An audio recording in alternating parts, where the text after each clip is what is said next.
anything else, if you see anything else, or if there's a document you think that I might like to include in my report, please feel free to send anything along, and I'll just, sift through it as I get it. Okay. Don't think it's going to be too much or anything. All right. You're good to go. Okay. Well, I am here with San Clemente Mayor Steve Knoblock, and I am so proud to welcome him to the Orange Report. I wanted to talk to you, Mr. Mayor, about what's going on in your town with the Ponga boats and this immigration issue. But first, before we get started, I'm not new to California, but I'm pretty new to Orange County politics.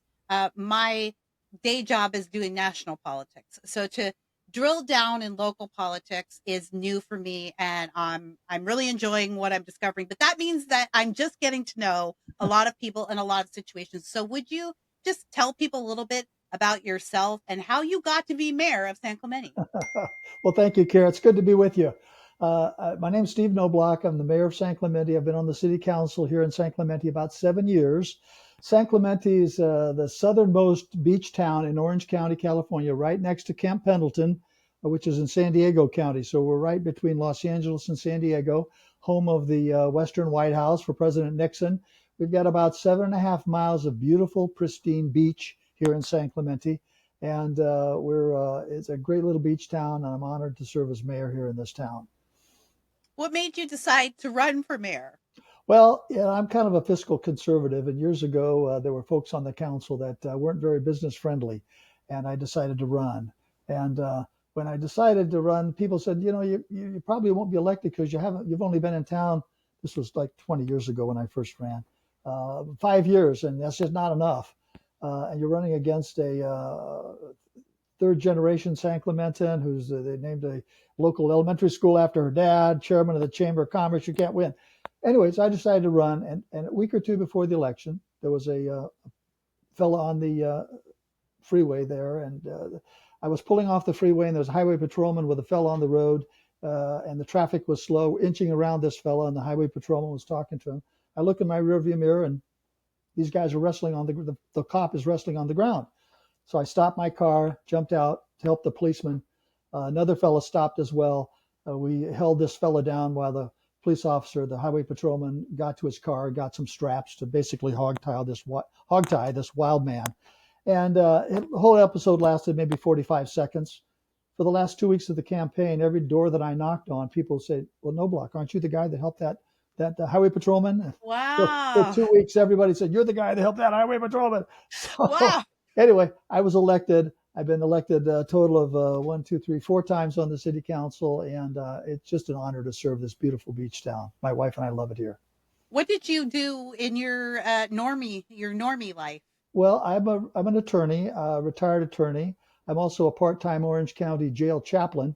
I share the Oh. gospel of the good news of Jesus with the inmates of the Orange County Jail to keep them from coming back to jail. And I'm Mhm. also a part-time county administrative hearing officer. And my career in law was primarily in the title insurance and escrow industry. I worked for several of the largest title insurance and escrow companies in the country, First American and Fidelity. And I love my career, had a great time, have 6 kids total and 14 grandchildren. So Twyla and I are very, very happy. That's a blessing. And do all of your family live here in California? No, unfortunately, they're kind of scattered with work and marriage. They're in Mhm. Arizona, Maryland, Georgia, and Tennessee. So we get around the country Did to you visit. raise all your kids here, though? You raised Yes, everybody pretty here? much. Yeah, absolutely. Yeah. Absolutely. Okay. Work and marriage has tended to take them out of state, unfortunately. Yeah. No, I'm an empty nester getting there myself, and we're kind of in the same situation. And unfortunately, that's the situation for a lot of Yeah, Californians these yeah, days, which is kind of related to the topic that we're discussing today, because really all of it boils down to California just really being under duress, and nothing is working because everything from top to bottom is corrupt. And one of the reasons why I wanted to talk to you about your city is because I think this is a national story. This actually isn't a local story. It happens to be in my backyard, but it's a national story because this is related to the authority that local cities like you have to protect your own borders. It's not just about what the state can do, the feds can do, even the county can do.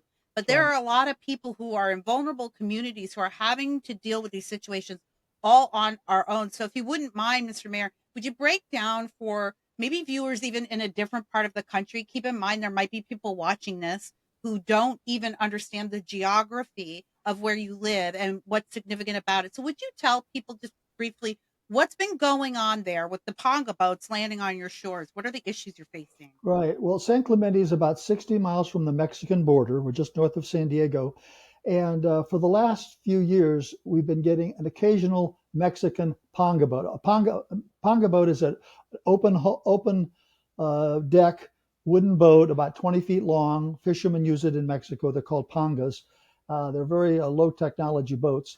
And occasionally, with the Mexican border, we've been getting in the last few years floods of illegal aliens coming across the border. Occasionally, we'd be getting pongas with illegal Mexicans with drugs, human trafficking coming up on our beaches. Since President Trump has done a phenomenal job of securing the border, since he's been president, we've seen more and more of these Mexican ponga boats coming up the coast and landing on our beaches.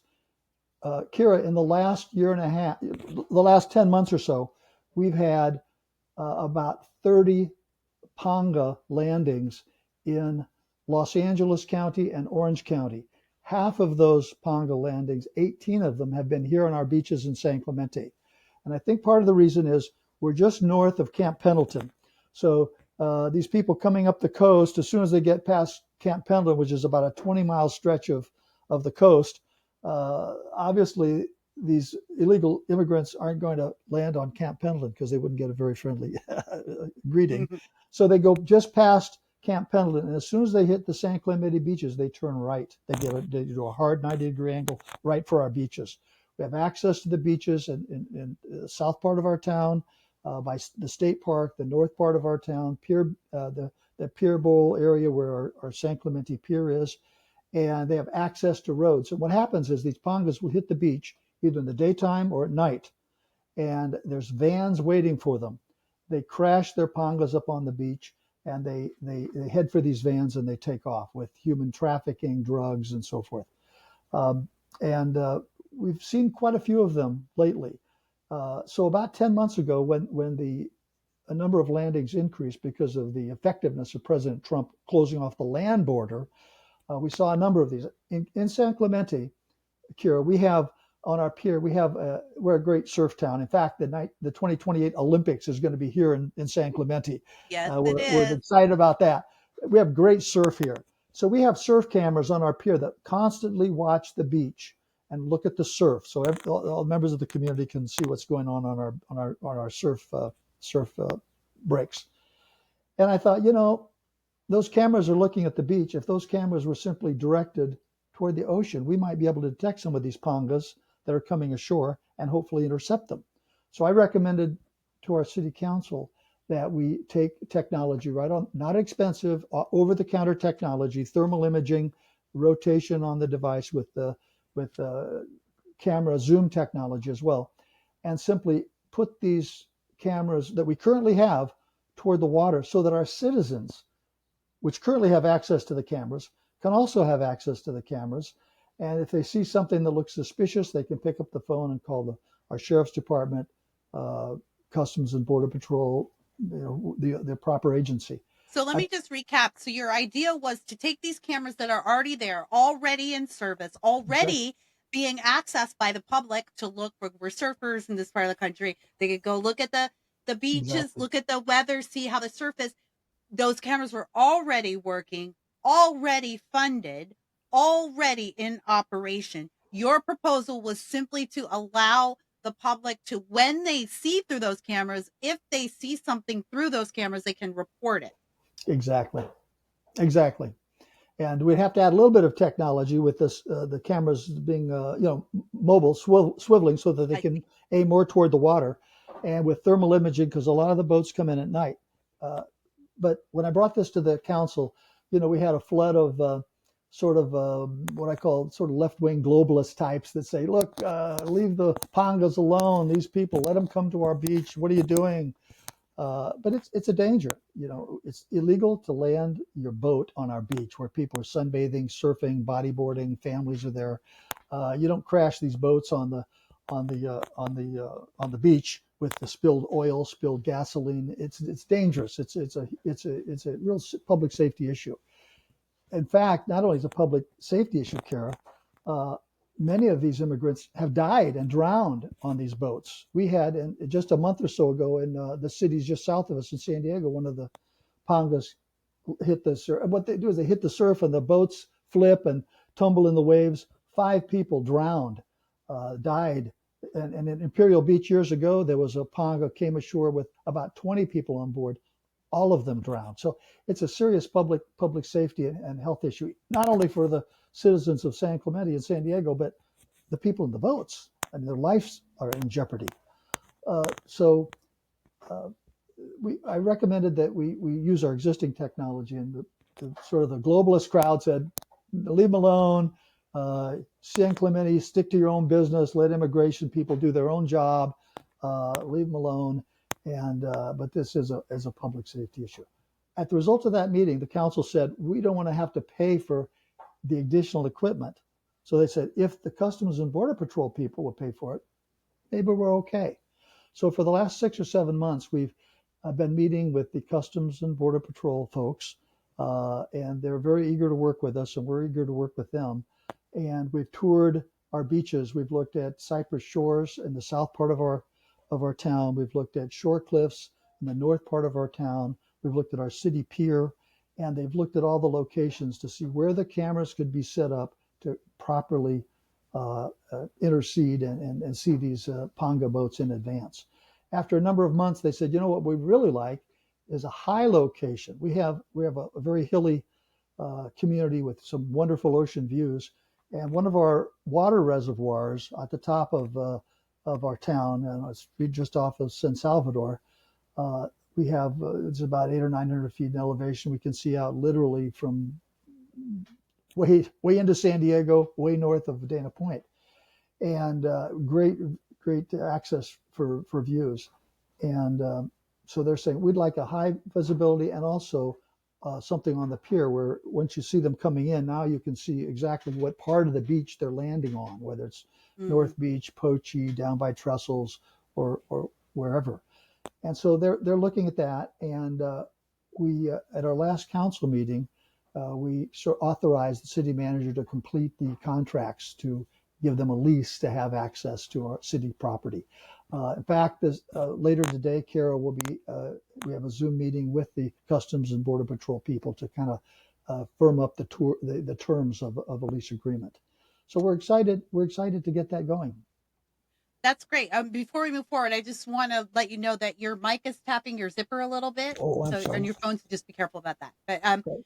it's not too bad. I just want to let you know. Let me see. Where was I gonna? Well, let me just add, if I could, Please do. that we've gotten a lot of people are in favor of this. In fact, the homeowner associations that own beach property on the way north part of our town and the southern part of our town said, look, these Pongas are landing on our beach in our community. We will grant to the Customs and Border Patrol whatever permits or license that they need to place their cameras on our beach. So we've got a lot of community buy-in, a lot of community support. Although sort of the left-wing element, if you will, says leave them alone. They're just people, and they can come ashore, and it's none of your business to try to help Customs and Border Patrol. We've also had people criticize us for saying, look, California is a sanctuary state, and it's illegal to do anything to cooperate with ICE or Customs and Border Patrol people. And that's not the case. There's a current lawsuit against the state of California by the city of Huntington Beach and Riverside County Sheriff Chad Bianco, by the way, who's running for governor, doing a great job, Yep. To outlaw this contradiction in state and federal law. It's the supremacy clause of the Constitution clearly allows the federal government to enforce immigration laws, and it should not be illegal for local uh, agencies to cooperate with federal efforts to keep our country safe. So there've been a lot of, from the left, from the globalist crowd, from the open borders crowd, opposition to this measure, but I think the vast, vast majority of our community supports it. Are you getting any legal opposition? Have there been any suits filed or anything like that? Not yet, but it wouldn't surprise me when we go forward with the lease that someone won't try to do something. But again, there's existing litigation at the state and then at the federal level to undo the state's sanctuary city law. Senate Bill 54 is being challenged right now, and there's no question in my mind that Sheriff Bianco and the city of Huntington Beach will be successful in their efforts to overturn that law. Oh, let me ask you about the landings, particularly on the more populated beaches, like let's say Trestles. For those of you who aren't from here, that's a very popular beach. You'll see that in the We're Olympics. Olympics. Um, We're going to do the Olympics if you there. tune in, yeah, and it's beautiful. My kids have grown up at that beach, and it's beautiful. But there's again, Steve, Mr. Mayor, I I have raised my kids at that beach, and that's not a place where I would want to see a boatload of immigrants. I don't care what the makeup of it is, just a boatload of strangers roll up onto the shore. And then who's in the van? And they're scooting up to get in the van. Who's in the van? Are they armed? When these people are in our community, no one's thinking about the larger picture here. These people set foot on our sand and then they're in our community with whatever they're carrying with them. That's exactly right. And a few years ago, we had a terrible spat of burglaries from a Chilean gang that targeted our inland community. They were, I go into a lot of details on that. I won't take your time with that, but it's been a major problem here in San Clemente. And it is dangerous. We've had videos. We had a video of one of our more recent landings in the south part of our town, where people are surfboarding, they're bodyboarding, they're on the beach recreating with their families, and this panga comes right up on the beach. They hit the beach and people start running. I think may have sent you a video of that. It was taken from a distance away, but you can see Mm-hmm. people running from the pangas onto the beach. And they've got drugs. They're human. I'm told that the people that pay to come here pay up to $15,000 a head to come ashore, assuming they can survive the landing and live through the experience, and not counting the other the drugs, the other human trafficking, and it's a serious public safety issue, and we're trying to address it. And thank goodness the federal government is stepping up big time to keep our community safe. And we're honored that the Customs and Border Patrol people are working with us to keep our community safe. Are you worried about getting any pushback from the state? Have you had any push? Because we are a sanctuary state. Although what that means, that's anybody's guess really once you get into the courtrooms. But on paper, we're a Mm-hmm. sanctuary state. Have you been getting pushback? I mean, we get a lot of pushback here in Orange County from Yeah, Sacramento. we actually, Kara, we've got a lot of verbal pushback. We haven't seen any formal pleadings, any formal challenge from the California Attorney General's office. But every time the issue comes up, you hear a number of people will speak up and say, "You're violating the law. Don't do that." The law is ridiculous. The concept of state law superseding federal law is unconstitutional. It's inconsistent with the concept of a constitutional republic. It's offensive to the federal government's effort to keep our communities safe. And I hope that law is quickly overturned. And God bless Sheriff Chad Bianco and the city of Huntington Beach, who have taken on the laboring oar of challenging that lawsuit. And of course, the state's dragging their feet, doing everything they can to slow down the effort, but I'm sure they'll be successful. We have a lot of people don't understand, but sort of the beach communities in Orange County are kind of the last line of defense when it comes to the immigration issue, because we're always the first hit. And I want to Hmm. circle back to the because this is fascinating me, Mr. Mayor, that people actually would come to your meeting and beg you to let criminal illegal aliens just wander onto the family shores of the most coveted pristine beaches in America. You're not going to find these beaches anywhere else. People pay a hefty price to enjoy these beaches. But I've been talking, Mr. Mayor, a lot to the nation on my national show about what happens when people set foot in the sand of towns like San Clemente. Then where do they go from there? You said they have vans, but then they're not just going into our communities. But as we learned during the last election cycle, they're going out into the rest of the country. It's not a California problem. I guess is what I'm trying to say. It's not a It, California problem. You may be tempted to make it so, but it's not. No, you're absolutely right. These vans aren't local shuttles. They're designed for interstate travel. They can go north into California, into Arizona, Nevada, and then anywhere in the nation they want, and they can be there in a matter of hours on with our interstate system. So you're right. It's not just a local issue; it's a national issue. And the local folks, part of the left wing argument is that's a national issue. Don't be involved. Well, they got to come through our town. Like you say, Kira, we're the last line of defense. They hit our beaches, and then they're off to Lord knows where. And we have the ability to stop them, the desire to stop them, and they need to be stopped. And I can't say enough good things about the current administration and their efforts.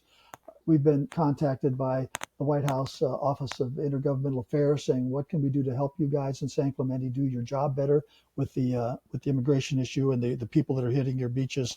And they've been very, very helpful and very cooperative. And I can't say enough about the willingness and the courage of the people at Customs and Border Patrol to help us out. What are and by the way, kudos to you, sir, for also thinking outside of the box and getting the job done. And this is something I wish the Republican Party at large would sort of do, which is like, if I can't get it done this way, I will figure out another way to do it. We don't have to live like this. What we need is forward thinkers, but we're also sort of bogged down in this mindset that, well, it's just the red tape. What can you do? So congratulations for finding a workaround. But before I let you go, let me just ask what the future looks like for San Clemente. And I mean, we're in a tumultuous season here. We've got a gubernatorial election coming up. It could change everything for us. It maybe couldn't change anything. Who knows how it will go? But then we're back in the midterms and we're back in the heat of presidential elections. And this topic is not going away. And it's a topic, as we said before, for all Americans. That's why I wanted to have you on this show. All Americans need to understand what's happening in this tiny little corner of Orange County that you don't care about and you think doesn't matter, and you think we just voted for this and so we just deserve what we get. No, we didn't vote for it. We have good men like Mayor Knoblock here who are doing the good work to make sure that we're protected and safe. But before I let you go, I want to give you the last word, Mr. Mayor. What is a message you would like to give to the people of your city, even the ones who aren't very pleased, with what you're doing, but also just the people out there in the rest of America who are watching this show and just discovering for the first time a guy like you? Well, I would just say, we need to keep the faith, do what's right, exercise common sense. The left wing, they live unfortunately in sort of a reverse reality. Crime is okay, borders are, can be ignored, laws can be broken, and it's no big deal. It is a big deal. People are harmed, people are hurt. Public safety is the number one function of government. And if we're not doing the work at the local level, state and federal, we're trying to do it at the local. The federal is doing it very well. If we could just get the state to bow the knee to reality and common sense, we'd be a lot better off. And I think with people like Riverside County Sheriff Chad Bianco and the efforts that he's doing to stop that silly sanctuary law that we have here in California, it'll go a long way in restoring decency and normalcy into this beautiful state. We've got 2 million people a year that visit our beaches, and they don't deserve to have to fight their way through Mexican pangas and crowds racing onto our beach into stolen boats and stolen vans to get to where they're going. We can stop it. We should, and with God's help, we'll be successful in our efforts. Well, thank you, Mr. Mayor. That is Mayor Steve Knoblock. Thank you so much for joining us and chatting with us. today. And when you talk with CVP, tell them I have a request for comment in to them. So they I want, will do, yeah, I'll be talking to them in a couple hours, and great. I'll definitely pass that along, I Kara. hit up the California branch, but I wasn't quite sure which one. So, but yeah, Yeah. if they want to look up my name in their system, maybe they want to just give me a little. Okay, Kara, it's good to see you. Thank you for having me on. I It's appreciate my you. pleasure, Steve. When this show is out, I will let you. I'll edit this part out, so don't worry. But when this show is out, which will be next week, then I will send you the link and you can Thank you. share. And we're fundraising too. I'm fundraising to push this show to the next level. So what I would love to do is instead of having make someone like you get on Zoom, I can come to you with the crew and we can Oh, that'd be nice. interview. And do more stuff. But really, what I want to do is pay people to go to all the city council meetings and all the school board meetings and just sit and record and just Hmm. record what's going on because we don't get to hear enough of what people like you are going through on a We've got some weekly. local people that can help you out with that, Kara. So Fabulous. let's talk some more about that. Yes, send them my way. I'll take every lead. I'm a newbie. I'll take every lead. Thank you so much, Mr. Mayor. I'll let you go and I'll let you know when this is up. You take care. Godspeed. Thank you, Kara. God bless.